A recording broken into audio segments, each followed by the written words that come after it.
Hello everyone. இன்றைக்கி நம்ம சேனலில் வந்து ஒரு ஈஸியான ஒரு பிரேக்ஃபாஸ்ட் ரெசிபி தான் பார்க்க போகிறோம். இது வந்து நம்ம ரொம்ப குயிக்காக செஞ்சிடலாம். இது செய்கிறதுக்கு வந்து ஒரு 4 பழுத்த வாழைப்பழம் எடுத்து வச்சுருக்கேன். உங்கள்கிட்ட பச்சை வாழைப்பழம் இருந்துச்சுன்னா அது இன்னும் சூப்பராகவே இருக்கும். இப்போ இந்த 4 வாழைப்பழத்தையும் வந்து நம்ம தோல் வச்சு வச்சுக்கலாம். இப்போ எல்லாத்தையும் வந்து நம்ம தோல் வச்சு வச்சுக்கிட்டாச்சு. இப்போ இதை வந்து ஒரு மேஷர் இல்லைனா வந்து ஃபோக் வச்சு நல்லா வந்து நம்ம வந்து பிசைஞ்சு விட்டுக்கலாம். நல்லா சாஃப்டாக ஆகிற வரைக்கும் நம்ம நல்லா பிசைஞ்சுக்கலாம். நான் இன்றைக்கி இதை கோதுமை மாவு வச்சு செய்ய போகிறேன். உங்களுக்கு வந்து கோதுமை மாவு இல்லைன்னா நீங்கள் மைதா வச்சு கூட செய்யலாம். இதில் வந்து ஒரு 4 டேபிள் ஸ்பூன் அளவுக்கு வந்து கோதுமை மாவு நான் ஆட் பண்ணிக்க போகிறேன். ஒரு 2 டீஸ்பூன் அளவுக்கு வந்து அரிசி மாவு சேர்த்துக்கிறேன். அரிசி மாவு வந்து நல்லா கிறிஸ்பினஸ் கொடுக்கும். ஒரு 1/4 டீஸ்பூன் அளவுக்கு சுக்கு பொடி, ட்ரை ஜிஞ்சர் இருக்கு இல்லையா, அதை வந்து நான் வந்து பொடி பண்ணி வச்சுருக்கேன், அதுவும் சேர்த்துக்கிட்டாச்சு. ஒரு 1/4 டீஸ்பூன் அளவுக்கு ஏலக்காய் பொடி இல்லைனாலும் பரவாயில்ல. ஒரு 2 பத்தை தேங்காய் வந்து நான் வந்து கிரேட் பண்ணி வச்சுருக்கேன். அதோடு வந்து கொஞ்சமாக வந்து இது பாதாம் இருக்கு இல்லையா, அதையும் வந்து நான் துருவி வச்சுருக்கேன், அதையும் சேர்த்துக்கிட்டாச்சு. ஒரு 3லேருந்து 4 டேபிள் ஸ்பூன் அளவுக்கு வந்து வெல்லம் வந்து பொடிச்சு சேர்த்துக்கிறேன். உங்கள்கிட்ட சர்க்கரை இருந்தாலும் நீங்கள் அதையும் சேர்த்துக்கலாம், நல்லா தான் இருக்கும்.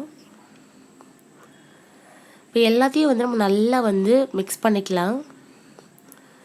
இது வந்து ஒரு தோசை பேட்டர் அளவுக்கு வந்து நம்ம நல்லா மிக்ஸ் பண்ணிக்கலாம்.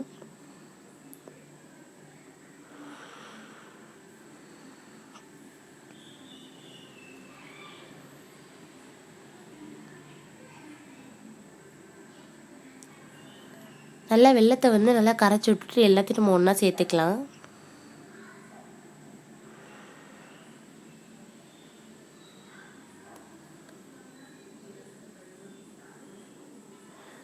இப்போ இதை வந்து நான் வந்து ஒரு தோசை கல்லில் போட்டு பொரிச்சு எடுக்க போகிறேன். எந்த ஒரு ஸ்வீட் ரெசிபிலையும் நம்ம வந்து கொஞ்சமாக உப்பு சேர்த்தோம்னா அது ரொம்பவே நல்லாயிருக்கும். நான் தோசை கல்லில் வந்து கொஞ்சமாக நெய் ஊற்றிருக்கேன். நீங்கள் வந்து எண்ணெய் கூட சேர்த்துக்கலாம், தேங்காய் எண்ணெய் சேர்த்துக்கிட்டிங்கன்னா இன்னும் நல்லாயிருக்கும். இப்போ இதை வந்து நம்ம கொஞ்சமாக சேர்த்துக்கலாம்.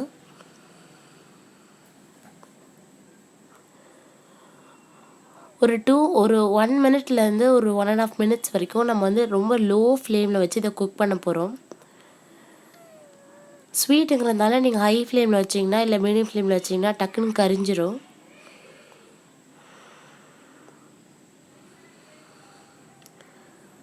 இப்போ இதை ரொம்ப மெதுவாக நம்ம திருப்பி போட்டுக்கலாம்.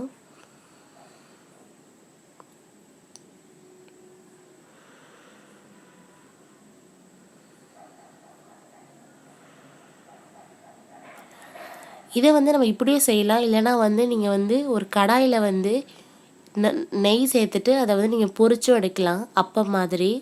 அதுவும் நல்லா தான் இருக்கும். இப்போ இதிலே வந்து நான் சின்ன சைஸு செஞ்சு காட்டுறேன். உங்களுக்கு இந்த வீடியோ பிடிச்சிருக்குன்னு நினைக்கிறேன். பிடிச்சிருந்தா லைக் பண்ணுங்கள், ஷேர் பண்ணுங்கள், மறக்காமல் கமெண்ட் பண்ணுங்கள். தேங்க்யூ ஃபார் வாட்சிங். பாய்.